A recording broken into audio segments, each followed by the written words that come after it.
All right. So go ahead, Jeff. Great. Howdy, everybody. So it's a little bit of a reunification tour here. It's good to see all of you after, for some of you, a couple of years of being in class. So I want to get straight to it because there's a lot to say about this topic of the job market. And the first kind of question that might come up is, what the heck are you talking about the job market? We're in our second year, we're early on. I don't even want to think about that yet. And that is the point, that the academic job market especially, and really all the potential job market options, it helps a lot if you start preparing for them early, because some of the things that make you competitive when you start looking for jobs take time, and they are things that you build, either skills or experiences, and that takes time. So it's helpful to think now about how to align your doctoral program, and from everything from choosing your thesis topic to what kind of teaching you might do or not, to publications, of course, and other things, and just build that in. If you wait until you are ready to have a job to start preparing for it, you put yourself at a major disadvantage. So that's the purpose of doing this earlier on.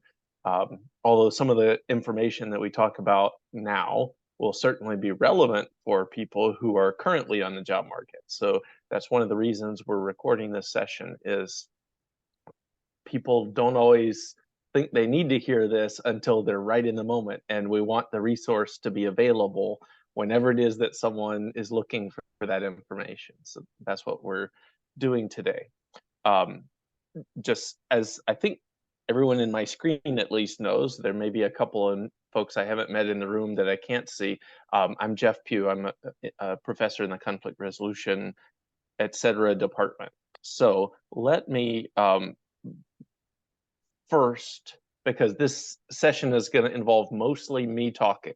It's just a lot of information, and you don't have to furiously scribble everything down because it's recorded, but things that jump out at you, you can note down. But before I get into it, I'd like to ask at the top if, for maybe one or two volunteers, to say, is there something that has seemed very puzzling or mystifying about the job market, especially the academic job market, but maybe any of them?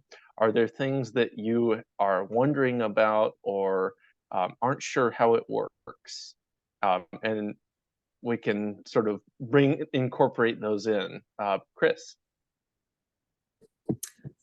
Hi, thanks, Jeff. I think for me, it's the cycle of it and the application timing itself. Yeah. I've seen a wide range. Sorry, it's school break over here. Yeah, I'll keep it short, but yeah, thanks. Great. Yeah, so that's an important question, and we will talk about that today, because people who haven't been in academia and have been like out in the real world, you're used to seeing a job ad, you apply for it, and then you either get it or you don't, and you start.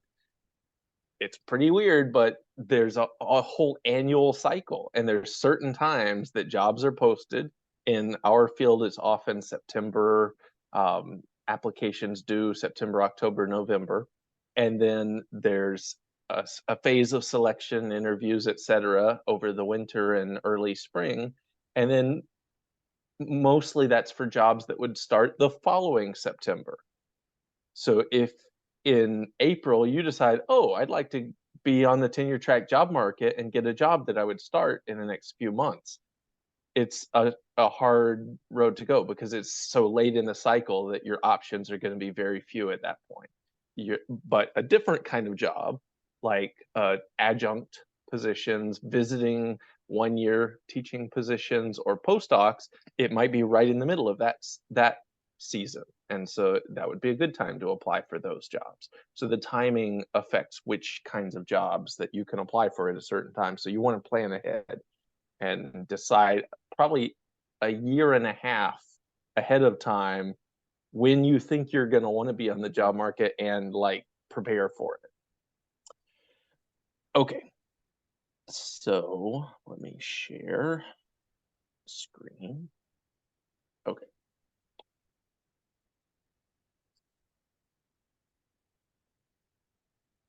Okay, so let me start with a kind of a big picture about how the job market works, and especially the kind of major categories of jobs. You may not, I mean, you've probably heard most people who get a PhD, it's to become a professor, right? That's the reason a lot of people get a PhD, although not all. So the tenure track assistant professor is the pathway that has often been held up as kind of the goal of academic jobs. It tends to be more secure because it's the starting point for a tenured position. And, you know, essentially, if you get a tenure track assistant professor job, you generally have 6 years at a research university or at a university of full-time employment. And during that time, you're trying to show your productivity, research, teaching, and service. And then at the end of those 6 probationary years, you are evaluated. And if you are passed, if you're approved, you get tenure and have job security pretty much for life. And if you don't, you generally have to leave the university. So tenure track assistant professor is one path. A visiting assistant professor, which sometimes is called lecturer or term faculty, in the US context at least, is another one. These tend to be more teaching oriented. So there's sometimes a little bit of research expectation, but usually they're primarily hired for teaching.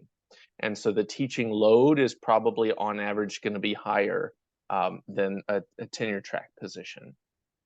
And they're for 1 year, but they are generally full-time benefited positions, as opposed to what we'll talk about in a minute, which is an adjunct position. A third category is postdocs, and increasingly there are also pre-docs, which you would start before you get your PhD. And postdoctoral fellowship is what this is short for. It's generally a 1 or sometimes 2 year, occasionally longer, but not usually, position. And it's often exclusively for research support.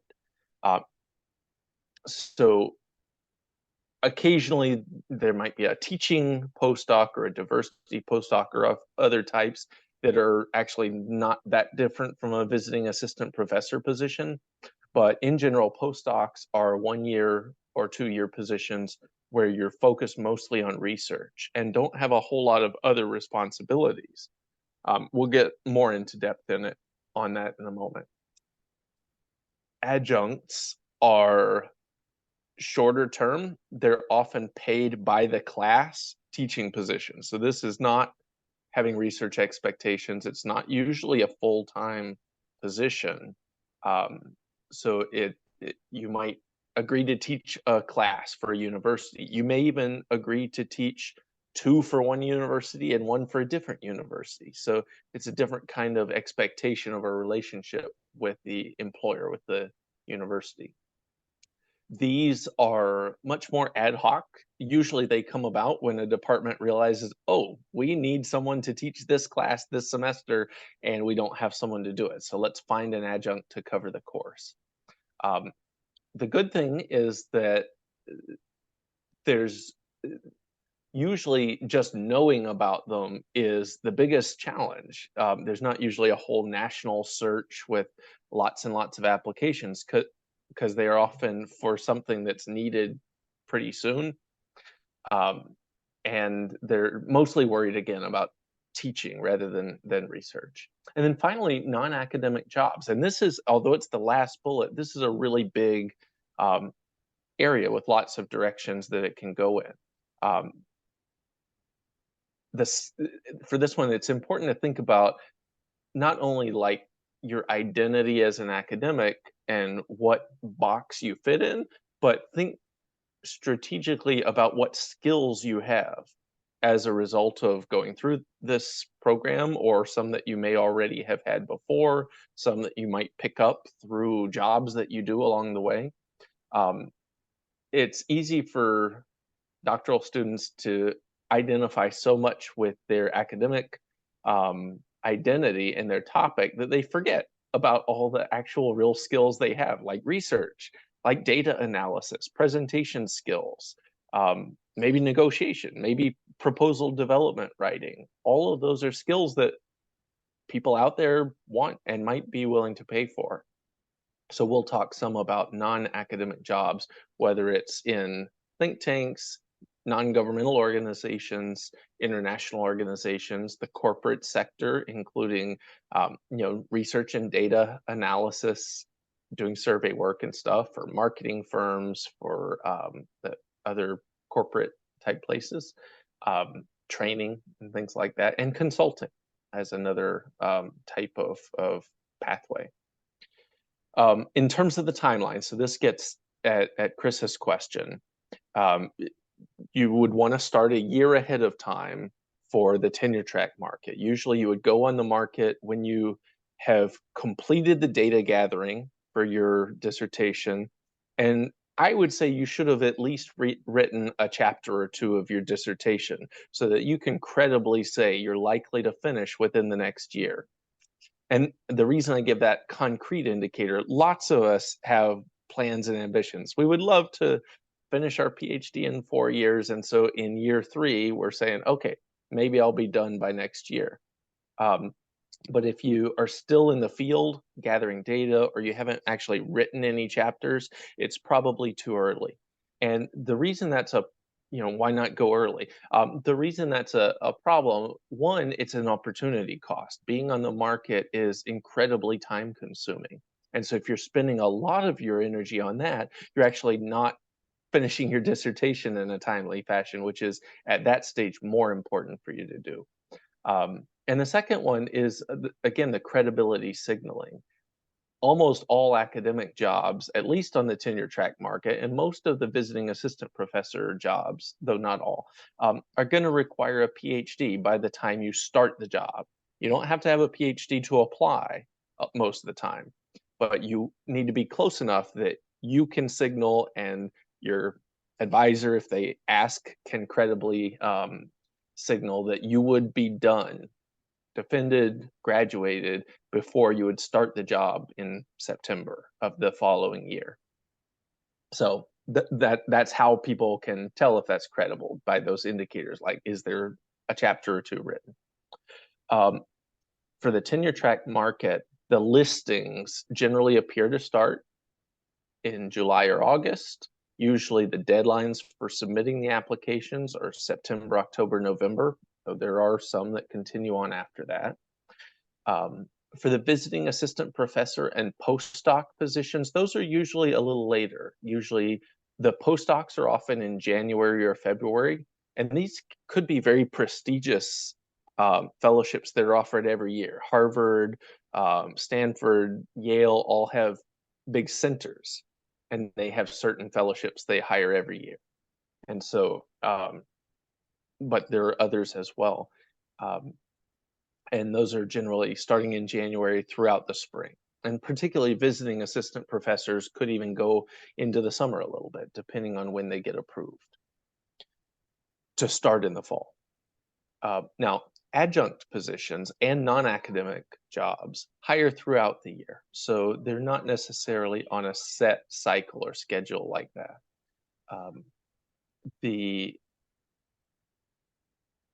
So in terms of the timing.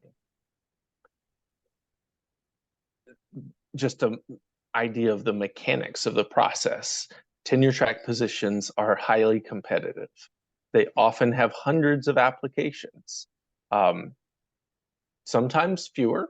If and it depends on the type of job. The more general it is, if there's a job listed for international relations, open to all specialties or something like that, and it's at Stanford, that's probably going to get hundreds and hundreds of applications because anyone within the broad area of international relations could apply. If it's a job for indigenous approaches to gender equity in the global South, then that's a much more specific type of job, and it may get fewer applicants, especially if it's at an institution that not everybody wants to work at. So usually a selection committee narrows down those many, many applications down to a long list that they're going to read carefully and debate.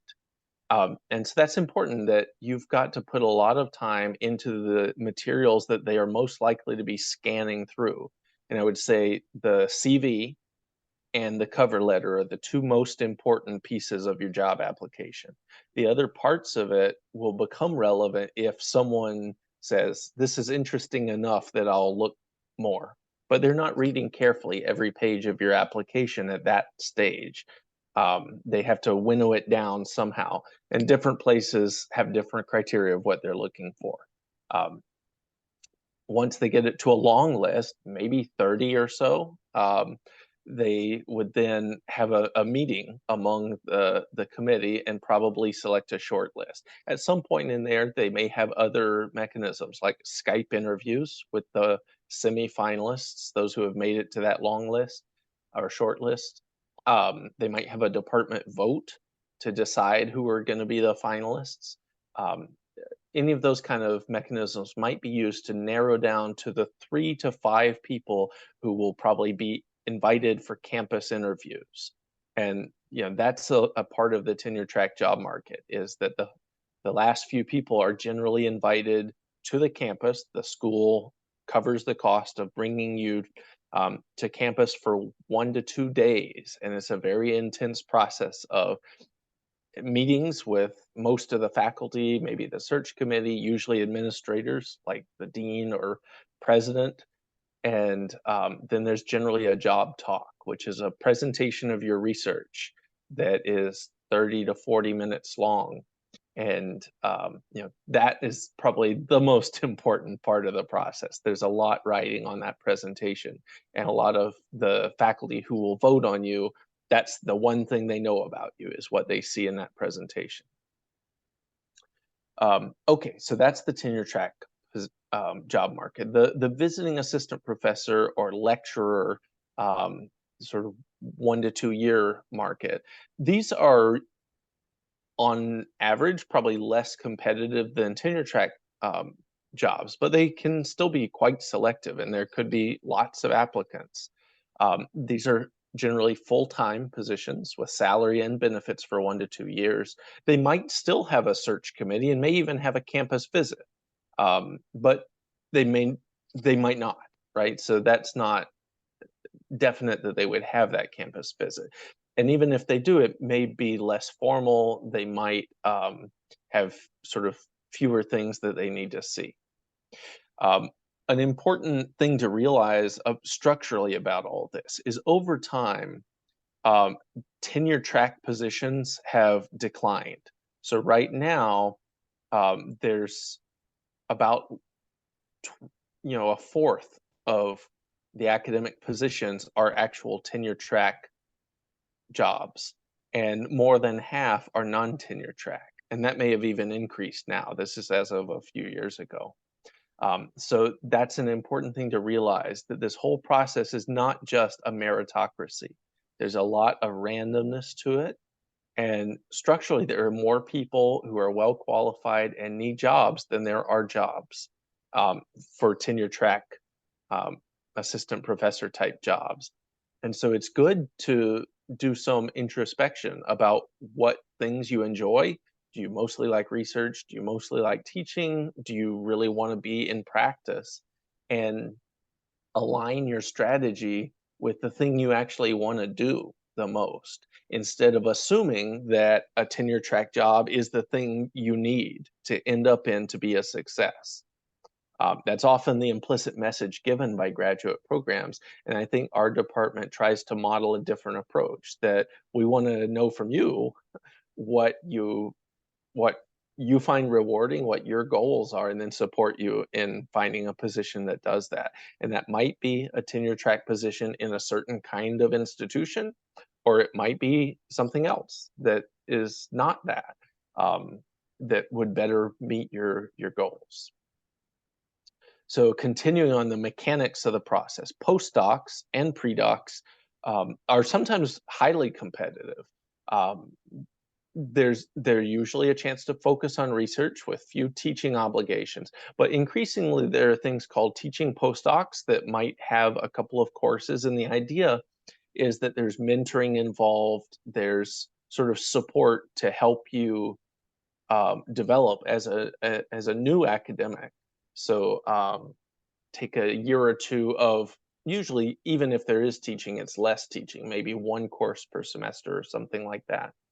For the diversity postdocs, a lot of them, the explicit goal is to make more positions available to bring in people from underrepresented groups in academia, give them some support early on so that they're really able to establish their research program, get a little bit of teaching experience, so they're really well equipped to start a tenure track position. And a few actually are explicitly linked. So you start in a postdoc type position and then you transition into an assistant professor position.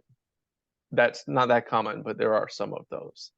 With postdocs, there's often a more formal application or proposal. So it's a little more like a grant proposal that's likely to be the basis for selection. You usually wouldn't have a campus visit for these.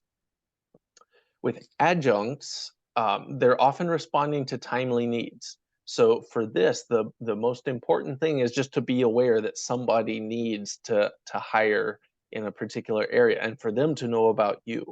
So the way to do that is to be proactive, maintain active networks with area departments. And you may not have those networks, but many of us do. And so you really should let not only your advisor, especially your advisor, but also other faculty in the program, and especially the graduate program director and the chair, know that you're interested in teaching and what kinds of things you could teach and have taught, so that if they hear about requests or needs for teaching in the area, they can suggest you or forward that information to you. And they can be kind of a gatekeeper, a filter, but they can't do that if they don't know about what you've done and what you are interested in doing. So back to the part of why are we thinking about this now before many of you have even started on your dissertations. The reason is it really takes time to prepare. And one of the big things that makes a big difference in competitiveness on the market, the academic job market especially, is publications. So the gold standard is peer-reviewed journal articles. That is what gets you the most mileage in terms of showing that you are ready to be a productive researcher if hired. And it's, of course, best if they're venues that people in your desired field have heard of. But any peer-reviewed journal article is better than not a peer-reviewed journal article or not having a publication. Book chapters are, at this stage of your career, I think, a good idea to consider. Sometimes these come as opportunities from someone you know. So I've brought in students before as co-authors on book chapters, or if I got an invitation and I didn't have the bandwidth to do it, I've sometimes forwarded that invitation to students that I know would be good, and that was the basis of their having a publication. So because it's often a result of opportunities or invitations, it can be easier to get published this way than a peer-reviewed journal. It obviously doesn't have the same value or prestige on your CV as a peer-reviewed journal article does, but at the stage of you need something on there, this could be a good start. So how do you do that, given all the other things that you're involved in? I would really encourage you, and this is why I'm talking to you about this now, is think about ways, lower cost ways to use something you've already done and see if you can turn it into a publishable paper. So you could look at one of the research papers you wrote for a seminar in your classes and think, is there something really promising here that with a month or so over the summer, or a day a week for a couple of months, I could develop this into something that is a valuable new contribution, and a new idea. If so, that would be worth doing, and submit it to a journal and see if you can get it published. Here, I would mostly be focused on, is it a peer-reviewed journal, and is it a legitimate journal? I wouldn't be very concerned about it being the top journal in the field, because your goal is to have a peer-reviewed journal article. And for something like this, and this can work. My first couple of publications started as a seminar paper in my graduate program, and I ultimately turned them into journal articles. Another way to go is if you have a lit review, or maybe even some parts of your preparation for your qualifying exams or something like that, you could turn that into a review essay. So here you're not trying to present a new empirical study with data, but you're trying to survey the literature on a particular topic in a way that helps to place in the context of the field and maybe highlight some new directions that have been under-examined. And there are plenty of journals that publish those as peer-reviewed journal articles. So that would be another way to do this that you could start on now. Also, mention explicitly or ask about co-authoring opportunities with faculty. Our department, often the faculty are co-authoring with students. So it would be natural, if you're in a research assistantship, to ask your sort of faculty supervisor about those possibilities, your dissertation advisor, or other faculty. It certainly doesn't have to only be your advisor. So that would be another possibility. And then later on, as you have more information from your dissertation, you could try to publish one dissertation-related paper. That's often kind of your best work, because that's what you've put the most time into. One cautionary note on this: I do think it's a good idea to try to publish one or possibly two research articles from your dissertation work, probably after you finish, but maybe even before, but not too many. Because if you later decide you want to turn your dissertation into a book, it's not a problem to have published, for example, one of the chapters earlier as an article. But if you've published 3 or 4 of them, the book publisher is going to say, well, who's going to buy this book if they can just read all of the different pieces for free in a journal, right? So you want to be careful to get a balance, to get the most use out of the research that you have, but not to sort of make all of it publicly available if your goal later would be to turn the dissertation into a book. One thing that people may not realize is just how long this process takes. So that's why it's important to start early. It can take 1 to 2 years for the full process to play out. And this is after you've written the article. This doesn't include actually doing the research and writing.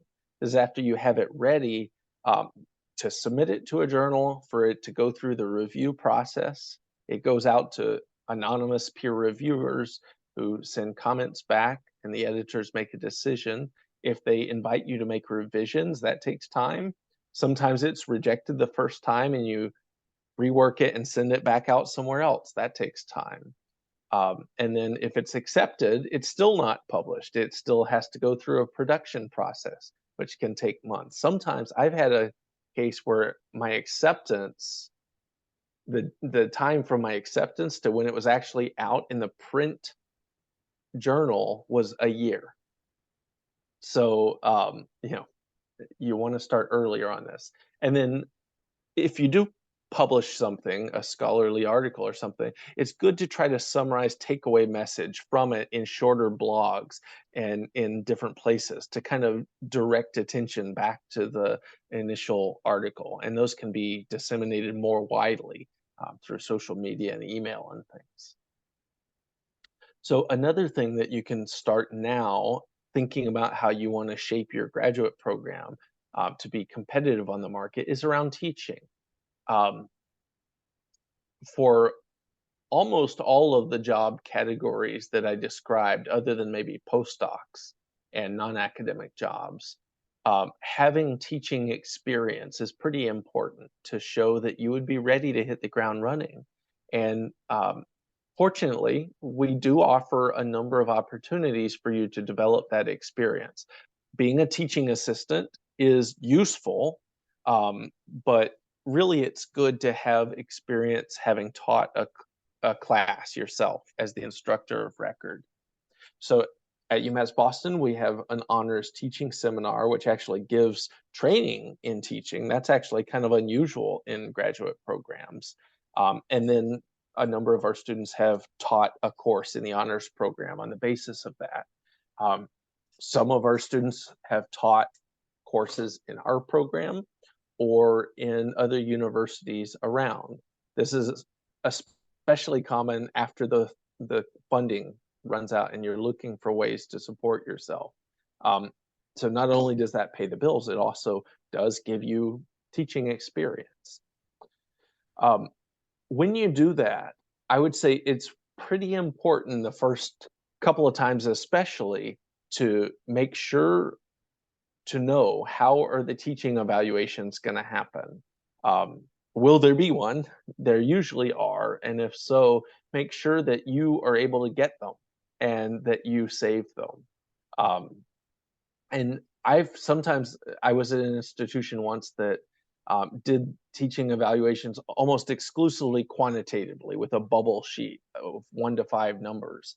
And that was fine, but it didn't really give a lot of valuable feedback about why students said things or how they thought things could be improved. And so I sometimes supplemented the official teaching evaluations with just an unofficial one that was sort of, asking for comments and qualitative feedback. And just be upfront that this is for my reference, this other thing is for the university's processes. I've had several times where I've known people who taught a class as the instructor of record. They didn't have a lot of other teaching experience, and the university never sent them the teaching evaluations. And later when they were on the job market, that was a real disadvantage. In one case, the person actually asked the chair of the department to write a teaching letter summarizing what they had heard about the teaching. But that's stronger if you have the actual teaching evaluations. Consider also really making good use of your relationship with your advisor on teaching, not just on research. You might share teaching materials, evaluations, and other things like that with your advisor. And you could even invite them to observe a class so that A, they can offer you feedback that could be useful, and B, so they can talk more specifically about your teaching in their recommendation letters later. Strategically thinking about what kind of course to offer. There's something pretty appealing about a fairly niche course exactly on your topic because you're likely to be more comfortable with the subject matter, and you can see how it reinforces what you're doing in research. So that would be one direction to do. Sort of specialized seminar on a topic very close to your research areas. But thinking strategically, it's also valuable to have prepped and taught broad intro level courses because most universities are going to need those courses taught. They might not need a specialized seminar in your exact research topic, but they're probably going to need intro to comparative politics. And so that is one way that you can show that you're ready to Teach a course if an adjunct opportunity comes up. And it's less time and work for you later if you've already prepped it and have it ready. So that's something you can think about as you're deciding what kind of topics to try to teach. Other ways that you can start now to think about how to prepare to be more competitive on the market. Your dissertation is the central kind of marker of research identity that you will have coming out of your doctoral program. And so you want to be strategic about what you end up doing your dissertation on. Be aware that the topic that you choose will define the box that people put you in for years to come.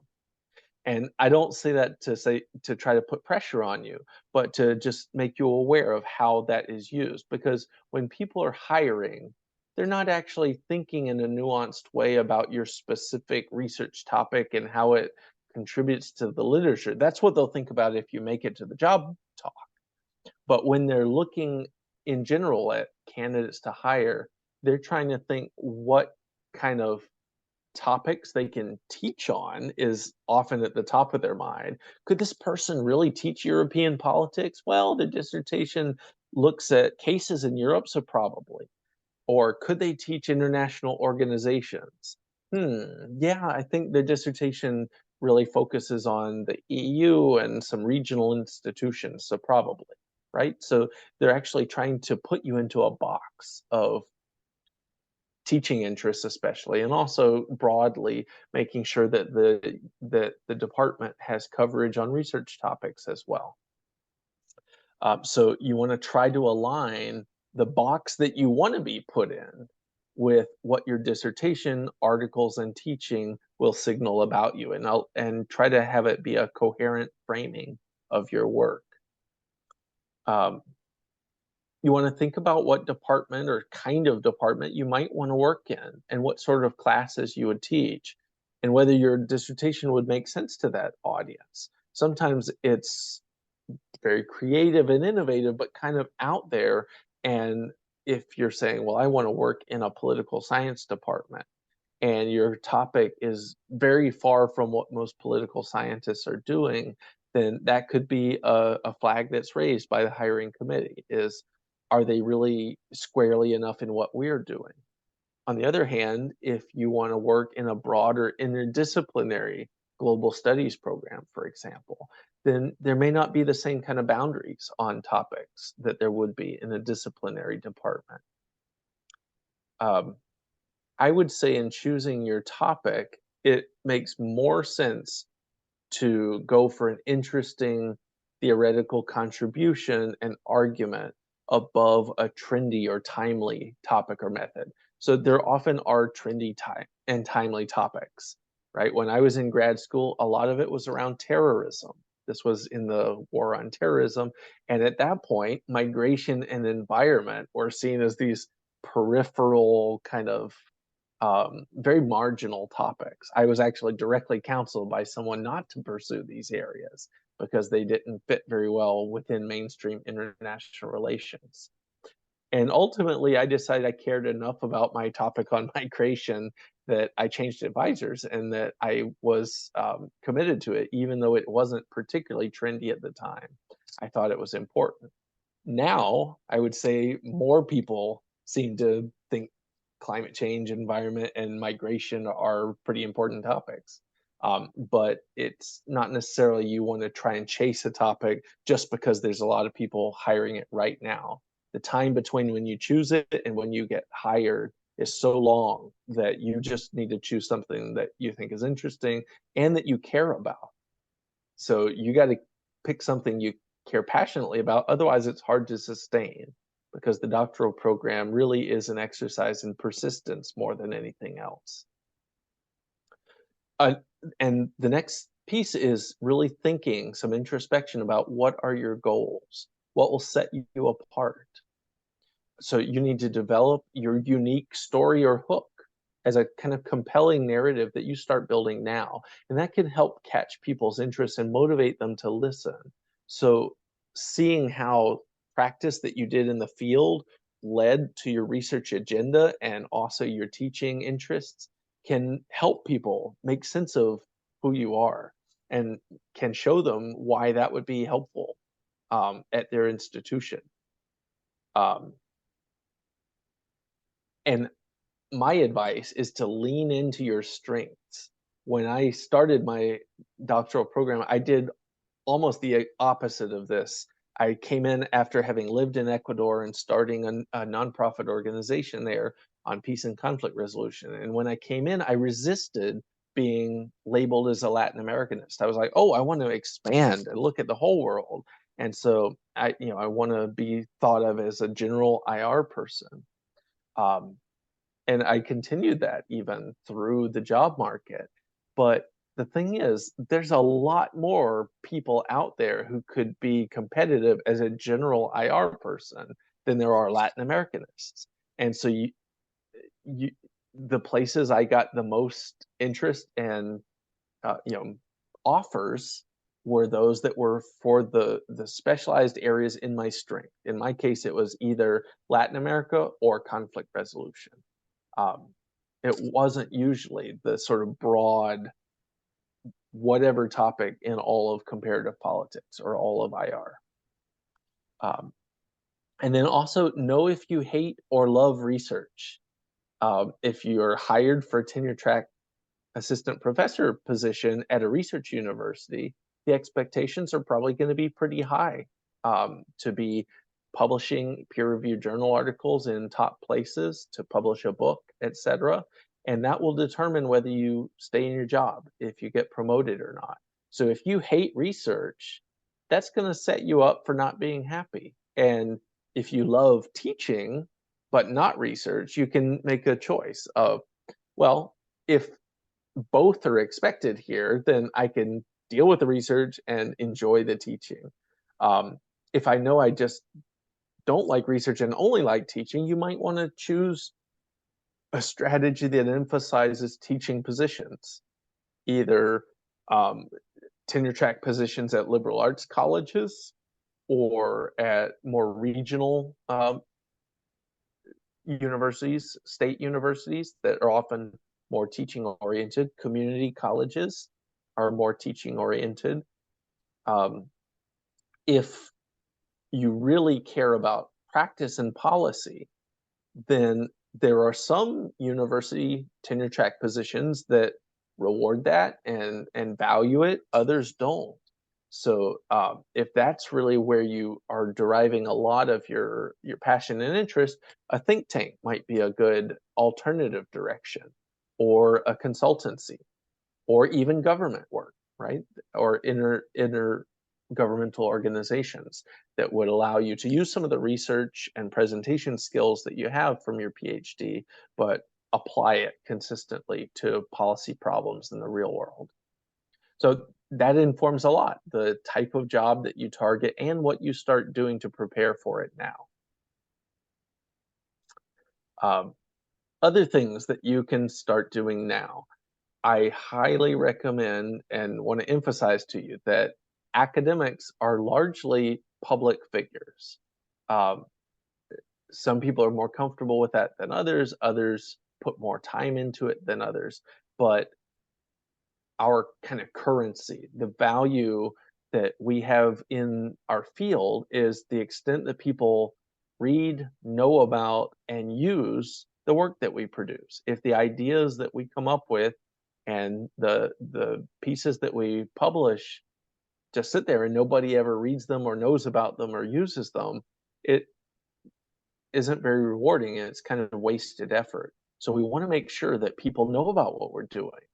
And now things have changed. It's not that often that people just sit around reading a physical journal that they get mailed, and that's how they find about new and exciting work. You want to curate and increase your control over the information that people gather about your professional accomplishments and your profile. Part of this is it's not even necessarily your choice of whether people are looking for it or not. And I'll tell you, they are. Scholars at conferences, search committees, instead of like looking at the materials they've provided, sometimes they will Google you and try to find the information quickly just because it's more efficient. I have been in a conference before where I saw the person right in front of me in the audience Googling the speaker that was actually presenting their paper right then and looking up their page on their academic web page. And part of what they were trying to do is, oh, this is really fascinating stuff. What else have they done? And right then they were able to find, the other work that they've done. They wouldn't have done that without being able to find that online presence. So my kind of strong message to you is you need a web page or presence of some type. Now, I know that takes time, it takes technical skills and things. So there's a wide range of ways you could do that. If you enjoy it or are good at it, you could make your own web page and has all the information on there that you would like the public to know. Maybe it's not just publications, maybe you've done really exciting field work, or you have a blog that you regularly publish on that's relevant, or you have kind of consultancies that you've done. You can control the way all that looks on your web page. If you're not very interested in a web page or feel like that creates a barrier of time that just seems overwhelming to have to do given all the rest of the stuff that you do, there are easier ways. So once you start publishing things, Google Scholar will do it for you. They will find the publications that you do and link them with your name. So all you have to do is go and sort of create your own Google Scholar page. And then from there on, it gets populated. So people can search, they'll find your name, and they'll see a list of your publications with links to them. So that's a pretty easy way to make sure there's some place that people can find with your work, mostly once you start having publications. Others are ResearchGate or academia.edu. These are two other places where you can kind of add your research as it comes out. It could be published articles, but you can also add other kinds of things to those. You could add op-eds or non-scholarly articles. You can add working papers, and you can add teaching materials. You could add a syllabus or things like that to show a bit more about what what you're interested in and what you can do. For non-academic jobs, I would say LinkedIn is probably a helpful site where you can show some of your experiences. You can link in articles that you're interested in or posts. So whatever it is, any of these options, if it has your CV and some indication of what your research and teaching interests are, that's a lot better than not having one. And these options that I mentioned are pretty easy to set up if you don't have time to actually design a web page. But the advantage of one that you do design is you can include a narrative that sort of makes sense of who you are, that's beyond just a list of research outputs. You also might, in terms of increasing your visibility through online spaces, you might consider a few short publications like op-eds, blogs, and high visibility venues that academics read. And I know several of the folks in this room, I have seen you doing this. You've published in The Conversation, The Monkey Cage, Duck of Minerva, EIR, the New Security Beat. Some of these are places that academics read, but they're for a more general audience. And that helps get people aware of that you're working in this space, and they might remember you later on. Another thing to be doing now to prepare is to network. And I know this word itself makes some people cringe because it has connotations of going and schmoozing and sort of self-promotion and things like that. It can involve that, but it doesn't have to. There's lots of ways to network that are actually pretty fun and enjoyable, and it's about relationship building. So as you start having work to present, start becoming more active in applying for conferences and going and presenting in them, like several of you did at ISA just a few weeks ago. And especially, I would say, join relevant sections. So within the big conference, you're not going to meet people generally just going to panels and sitting there and then leaving.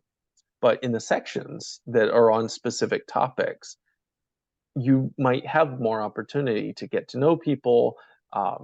And if you do attend the panels, ask questions afterwards, and then use that as sort of a basis after the panel is over to go up, introduce yourself, follow up with them, maybe trade contact. If you have something relevant to share, you can talk about it. With the section, so I'm pretty active in the migration and citizenship section at the American Political Science Association and the ethnicity, nationality, and migration section of ISA. And so those are opportunities to meet the people who are most likely to be interested in reading work on your topic, and they're there from year to year. So you meet the same people and develop friends over time. I would say don't try to join every section. Kind of pick one or two that seem most appealing, and become active in them. You could go to a business meeting. It's not actually only business. It's kind of where the section talks with each other. They often have a reception afterwards, and you could even consider volunteering or running for a role. Either the executive council, the communications person, the grad student liaison, newsletter editor, etc. Those are ways to raise visibility and kind of find your group of people. Be careful though, because there are time trade-offs with that, right? Like any service role, you don't want to overcommit on these at the expense of getting your research done. But some of the grad students that I became aware of through their service in the sections ended up later to get good postdocs. They were invited often to give presentations or be part of edited volumes because people knew who they were and what they were working on. Especially as third-year funding ends and adjunct teaching positions are appealing, you may want to network by sending in informational intro emails to area departments, like the chair of some of the departments you might be interested in, and just let them know who you are, what you're doing, and that you're interested in any opportunities that might come up.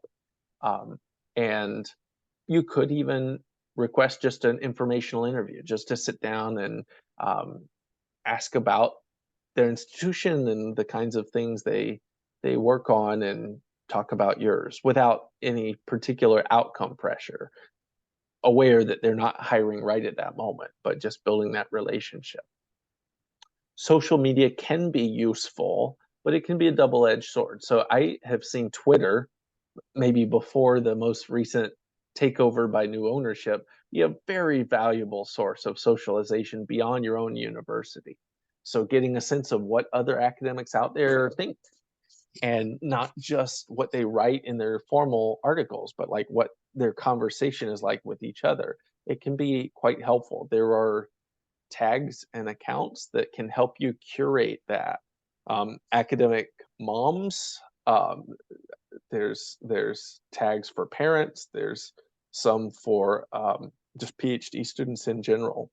So those can be useful ways of building visibility for yourself if you want to contribute, or just receiving information about what's normal and some opportunities. I've seen quite a few opportunities be circulated that way.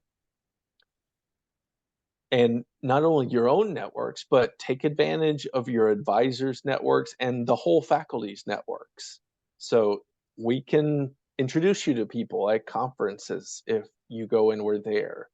We can let you know about funding or publication opportunities. And we've sort of systematized that a little bit in our department with the Ops Digest newsletter or listserv that goes out. That's intended to help you tap into our networks.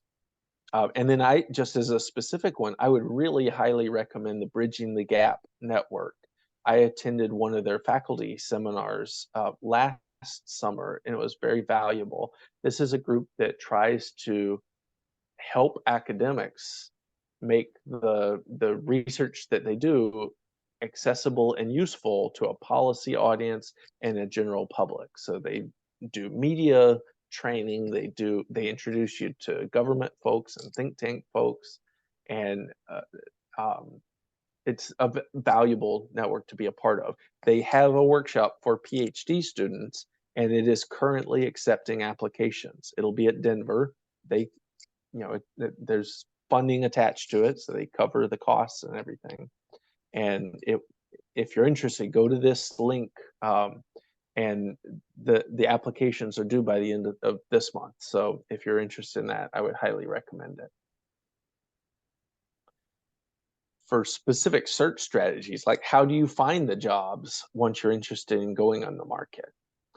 You want to start browsing job ads even before you're ready to go on the market, because that helps you get a sense of what kinds of jobs are out there, the way they describe them, and to think about the category that you might fit in and how those job ads describe who they're looking for.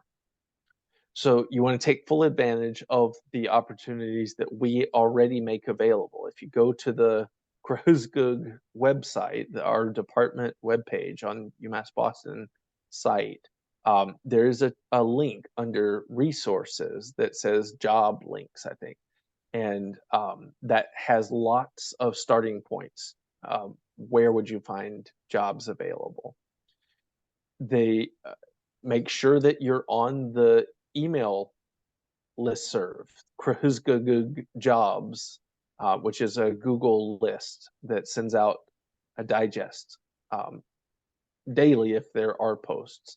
And so I know I and several of the other faculty will often forward opportunities that we see to that listserv, because we don't necessarily have the time or bandwidth to think through each individual student who might be interested, and we may not know. So we just send it there, and it's curated into a daily digest. If you don't want to see it, just hit delete, but that way it's there, and you're more likely to see opportunities than not. And I've heard feedback from our graduates that they have found jobs that they ended up in through that. If you're a social media person, you could join. There is a Facebook group, Cruzgug Job Market, and you can join that. And some things get shared there that don't get shared to email, because we're trying to leverage the networks of all of our members of our community. And however they see the job ad, it's easiest to forward it in the same way. So it may end up on the Facebook group or on the email listserv. If you're a Twitter person, you could look at this hashtag. At least when I find things on Twitter that are relevant to jobs, I will retweet it with this hashtag, Cruzgug Jobs. So if you go to that hashtag, if you're a Twitter person, you'll see the kinds of things that I've shared. I don't know if other people are using that hashtag, but another thing is help each other. If you see opportunities, share them in one of these ways, so others can benefit from them. So it's kind of a reciprocal process, and that expands the network that everyone benefits from. The more formal listing sites in our fields, the American Political Science Association eJobs service is very good and comprehensive for political science jobs. And so it would be advisable, especially when you're close to being on the market, that you would want to check that regularly.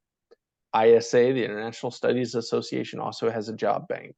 It's probably less comprehensive than APSA, but it can be quite good and can sometimes include jobs that are not just political science ones. The area studies associations also have job boards. So the Latin American Studies Association, Asian Studies, and African Studies. And our department is an institutional member of the Alliance for Peace Building. So they have quite a good job board, especially for practitioner jobs in peace, conflict resolution, international development, etc. So if you're interested in non-academic jobs, or if you're interested in academic jobs in those fields, then check that as well. And Global Jobs is another site primarily for policy and practitioner jobs. More general sites for academic positions in general, tenure track as well as visiting positions, Our Chronicle of Higher Education has a service called Vitae, and that you can pick the topic area, you can pick the region of the country. Same with higher ed jobs are two of the big ones. So when you're ready to go on the academic job market, you want to prepare and polish an application package over the summer, because it takes a lot of time to put it together. Once you have put it together, you're going to use the pieces, reuse the same pieces for a lot of jobs. So it's easier to apply for additional jobs once you have that package curated than it is to put it together in the first place. But you are still going to want to customize it. You want to make sure that what you're presenting as yourself aligns with what the institution is interested in, particularly whether it's a more teaching-oriented school or a more research-oriented school. The things that are included in this package vary, but it generally includes a CV or a resume if it's a non-academic job, and a cover letter, which is sort of a 2 or so page letter where you're sort of summarizing your whole experience in your own words. So it's not just a bulleted list of a CV, but you're giving meaning to it, how it fits together, and how why you would be excited to work in this place. Most applications would also include writing sample and maybe teaching materials, syllabi or teaching evaluations. There's sometimes additional materials as well. You might also consider monitoring requests for proposals for grant and consultancy opportunities. So it may not just be a full-time job, but opportunities for a grant. And then you could pitch a research project or a practical kind of intervention project, and then use the budget that you propose for that project to fund a salary to live on. So the main expense for the project would be hiring a staff, and you're the staff. So there can be creative approaches to kind of creating your own position by pitching it as a grant proposal. This can sometimes be easier if you have an institutional affiliation. So even after you graduate or while you're still in the program, you could be appointed a fellow, for example, in the Center for Peace, Democracy, and Development in our department, or the Center for Governance and Sustainability, or MOPIC, or one of the other centers in the McCormick School or beyond. And then that gives a sort of mechanism to receive that money that then would be paid out to you. So in addition to formal jobs, you can also think about project-based work like that, or trying to look for requests for proposals for consultancies, where you would be hired to do some concrete deliverable, often to design a training or course, or maybe to evaluate a program and give a sort of assessment of its effectiveness. Or there could be all kinds of things that you could be hired to consult on. When you are on the market later, I recommend setting up an Interfolio account and have your letter writers upload a generic letter. So just sort of to whom it may concern and why they recommend you without giving the specific details of the institution. The reason for this is that often a barrier to applying for jobs is you're worried about, burdening your letter writers with requests, or maybe you ask them and it takes them a while to get to it, or they're on vacation or something. This gives you that backup, that if you're applying to 20 different jobs, the letters are going to be mostly the same, and it's easy to have them on this service, Interfolio, and then you can actually initiate that Interfolio will send the letters to the job. You won't see it. It preserves confidentiality, but you can control when and where it gets sent. And so that frees you from having to go back to your advisors every single time for every single letter, which can add up a lot. Also, do let your professors and advisors know where you're applying, even before you're on the full market, when you're looking for shorter term kinds of opportunities. You never know who has relationships where, and they might be able to send a quick note of support if they know someone in that institution, and not just your advisor, other faculty in the department as well. If you do get an offer, it's important to negotiate. You can actually improve the terms of your offer. And although there's a couple of horror stories out there in the field, in general, nobody's going to withdraw their offer just because you asked to negotiate.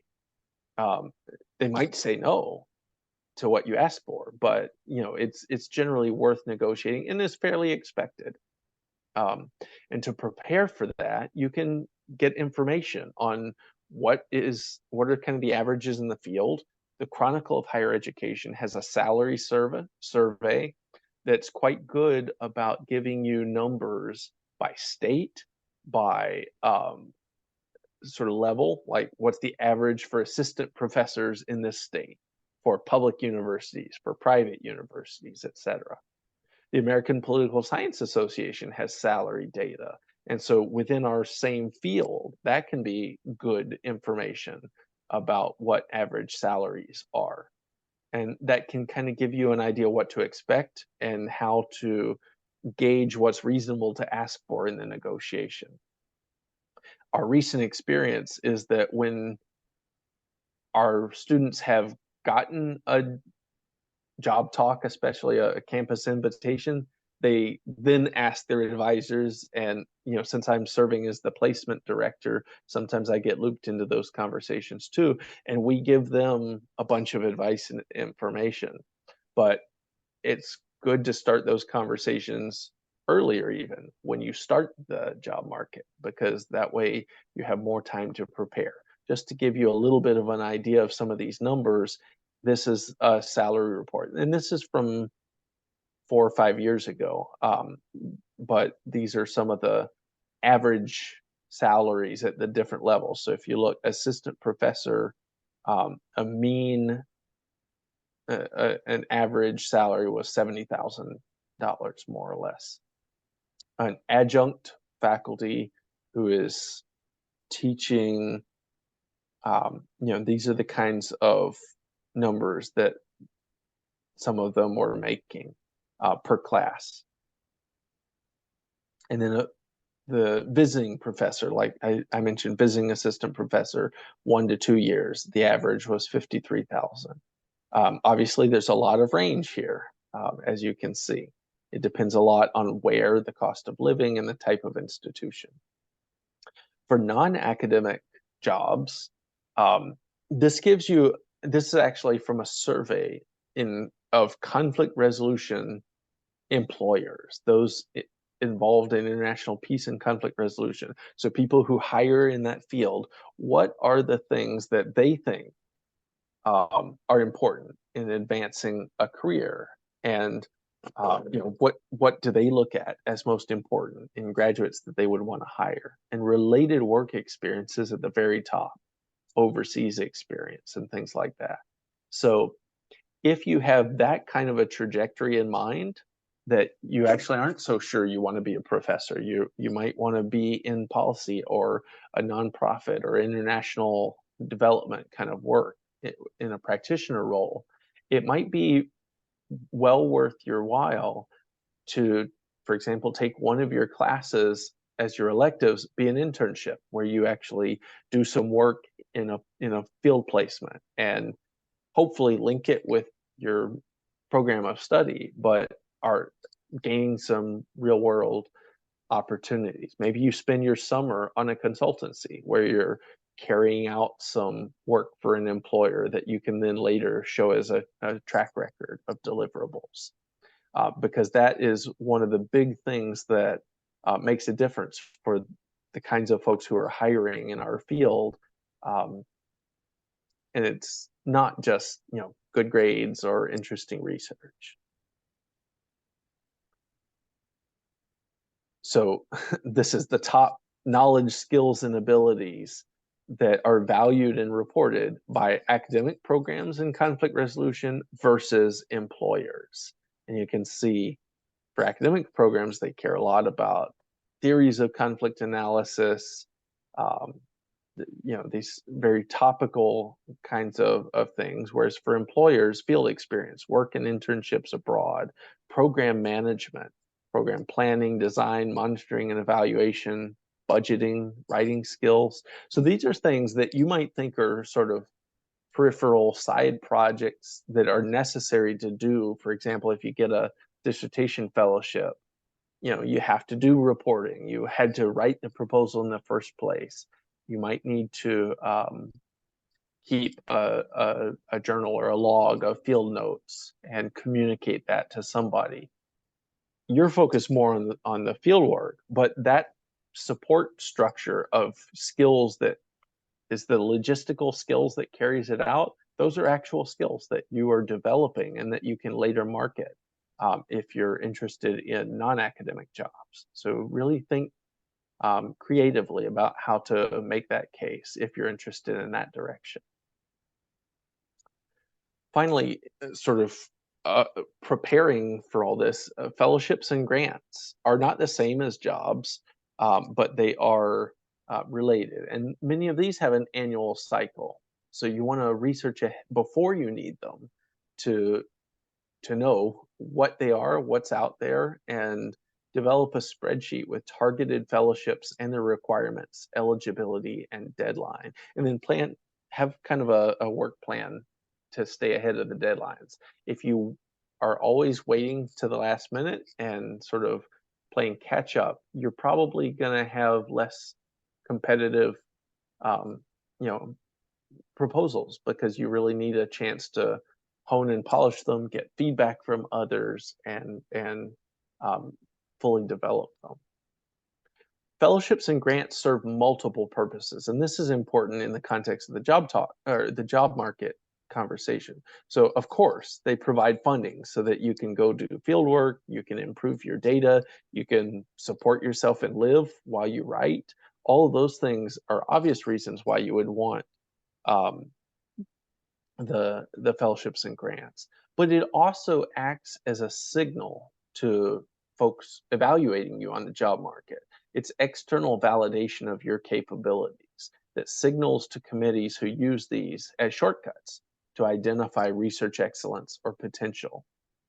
So when you're applying for a job in a department, most of the people deciding whether you get it or not are not experts in your field. They may not even really be qualified to read your stuff and know whether it's good and whether it is a truly path-breaking contribution to your field. Because the reason they need to hire you is because they don't have an expert in your exact field. So they use a lot of shortcuts. Sometimes, unfortunately, I think people use the institution you come from as a shortcut and say, okay, this is from an Ivy League institution, they must be great. I think that's kind of a lazy shortcut that doesn't give much information about how successful someone will be. But they also use, where did you publish an article? Have I heard of it? Is it a top journal? That's a sort of proxy for whether this person is excellent without having to really read or know their stuff. Also, fellowships can be. If someone has received a National Science Foundation or Ford Foundation or SSRC fellowship, those are really big prestige, or a Fulbright. Those are big prestigious fellowships. And so people associate those with good work. And so if they see on your CV you've gotten one of those, that can be a signal also that they're of sort of candidate quality, and they might put you on the short list as a result. It also establishes a track record of fundraising capabilities. So either for an academic administration kind of job to support a center, or in a non-academic job or an academic job, it can be quite valuable to signal to the search committee that you know how to write grants or to raise money to support your research, because that is an indication that you will continue doing that once you're hired with them. And then I would recommend combining an internal and external grant strategy. So internal grants, meaning those offered by our institution, either our department, the McCormick School, or UMass Boston. Those are generally easier to get. They're no guarantee, they're still competitive, but you have a better chance of getting those than a national one. So apply for those to try to find some more likely sources, but also apply for some external ones, because the external ones are often more money and they have this signaling value of sort of giving validation of research quality that people would recognize if they have heard of the fellowship. So the McCormick School is working on developing a kind of centralized list of resources of fellowships, but you can also look on our department page, the web page, and there's a list of fellowships that you can look up. Okay, so that has been a lot of me talking at you, and I want to stop and shift now to more guided by what you want to talk about and what you want to hear about. So let's hear, after that onslaught of information, what are some of the things that occur to you, questions that came up during that, etc. Jeff, we actually had a query about taking a short break. So I'm wondering if you'll pause the recording for a moment and then Good idea. 5 minutes or so, and then come back for questions and discussion. Does that work for you? Sounds good. Yep. I'm just going to put this on.